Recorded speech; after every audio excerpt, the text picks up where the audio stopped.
apakah Tuhan pernah mati? Pasti orang Kristen akan menjawab, Tuhan tidak pernah mati. Bukan cuma orang Kristen, semua orang di dunia. Kalau ditanya apakah Tuhan pernah mati, pasti jawabannya tidak pernah. Tidak pernah mati, never die. Nah sekarang tanya sama orang Kristen, apakah Yesus Tuhan kamu? Orang Kristen selalu menjawab 1000%, Dia adalah Tuhan. Pertanyaan pernah saya Islamkan ayah kandung saya, bapak saya. Ente percaya Tuhan pernah mati? Gila kamu. Makanya kamu masuk Islam karena sudah gigi, sudah sinting, banyak belajar filsafat, sudah miring kamu ya. Saya biar kalau orang miring yang bilang kita miring, jangan marah, nanti jadi miring. Kalau kafir yang bilang kita orang Islam gila, gak usah marah, karena yang mengatakan kita gila adalah orang-orang gila, nanti jadi gila. Jadi saya tanya sama ayah saya, kamu percaya bahwa Tuhan tidak mati? Oh saya percaya, Tuhan tidak pernah mati. Nah sekarang saya mau tanya Bapak, apakah Bapak percaya Yesus itu adalah Tuhan? Saya percaya, berapa persen? 1000% saya percaya Yesus adalah Tuhan saya. Ini ayah kandung saya, pensiunan Angkatan Darat, Reinhard Waloni. Nih, ini waktu saya baru pertama dilantik jadi pendeta, fotonya sudah saya usang, tapi tanda salib itu sorot baik-baik, masih ada. Lalu saya katakan sama ayah saya, Bapak percaya bahwa Yesus itu Tuhan? Saya percaya. Berapa persen? 1000%.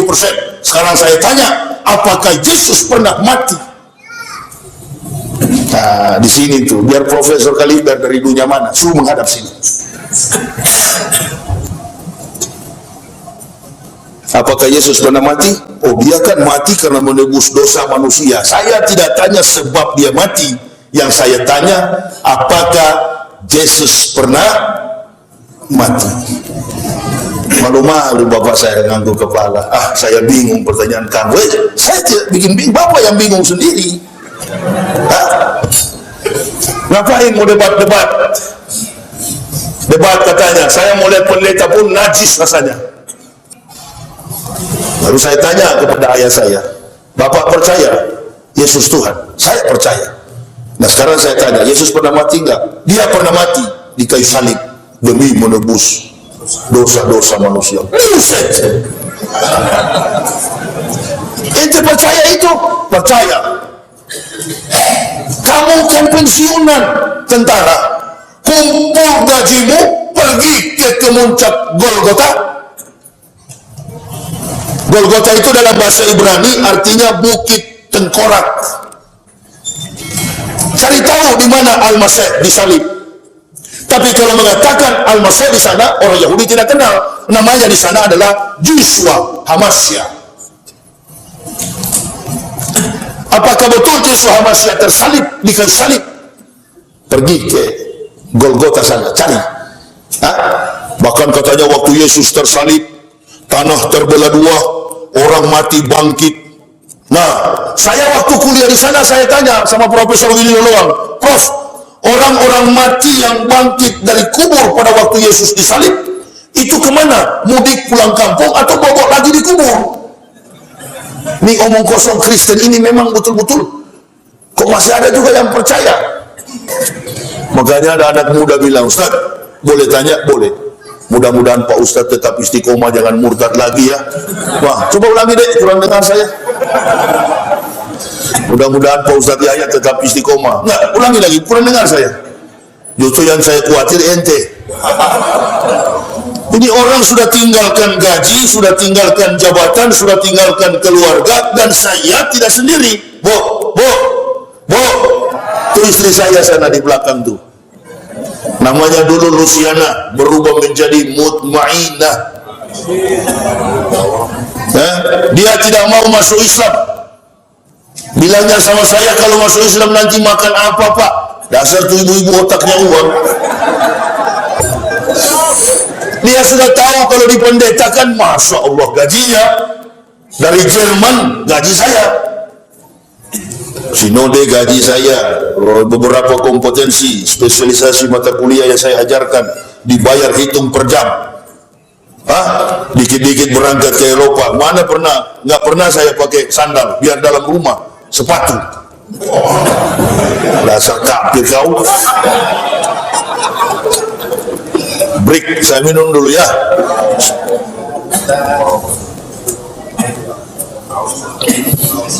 Jadi istri saya bilang, pikir-pikir dulu lah Pak, kalau masuk Islam.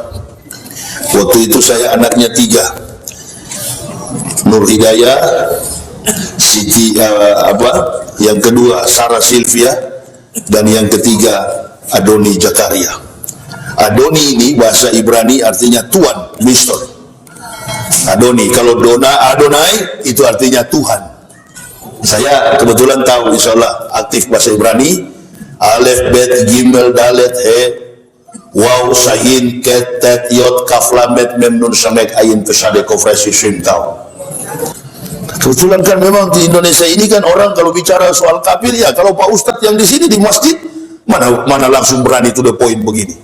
Karena beliau tidak pernah kafir. Tapi kalau saya yang rasa kafir bagaimana? Saya tidak tahu. Nah, contoh begini, masuk gereja. Kita kan sebelum masuk masjid, ke sana dulu, bersuci dulu, berwudu, suci dulu, tangan dibasuh supaya ada bahasa halus yang Allah berikan. Tangan ini jangan suka nyolong. Kalau memang bahasa Islam ini lembut sekali. Nah, baru kita masuk masjid. Setelah sampai di dalam masjid, tidak mau tahu yang di sebelah kiri, kanan, muka, belakang. Your self realization, your God realization. Kesadaran pribadi mencapai kepada kesadaran Tuhanmu masing-masing. Allahu Akbar. Mau pakai gaya begini atau mau pemanasan dulu? Loh, di Tangerang kemarin saya ceramah itu kan begitu, di samping saya kakek-kakek, opa-opa, sudah tua sekali. Imam sudah mau selesai baca ayat, dia masih pemanasan. Sampai dia miring begini. Allahu Akbar. Ini kalau sholat tarawih 23 rakaat bisa encok model begini. Karena saya Islamnya Islam standar, jadi saya agak kaget. Allahu Akbar. Nah, cuma satu kali, seragam semua. Yang pakai jenggot ada di dalam masjid, yang setengah 1 senti seperti saya ada, yang bahkan yang tidak pakai jenggot juga kumpul semua. NU, Muhammadiyah, Wahabi, semua sama. Wahdah, kumpul satu jamaah. Ahlus Sunnah wal Jamaah. Tapi kalau di kafir sana tidak boleh. Protestan gerejanya sendiri, kebaktiannya sendiri, lagunya sendiri, ajarannya beda, kitabnya beda. Makanya kalau pendeta ketemu pastor di jalan begini, kalau kita ustadz kan salam. Assalamualaikum Ustadz, ya mau kemana? Nah, ini kata Ustadz Muhammad. Menghormati boleh. Di sini masjid, di situ gereja.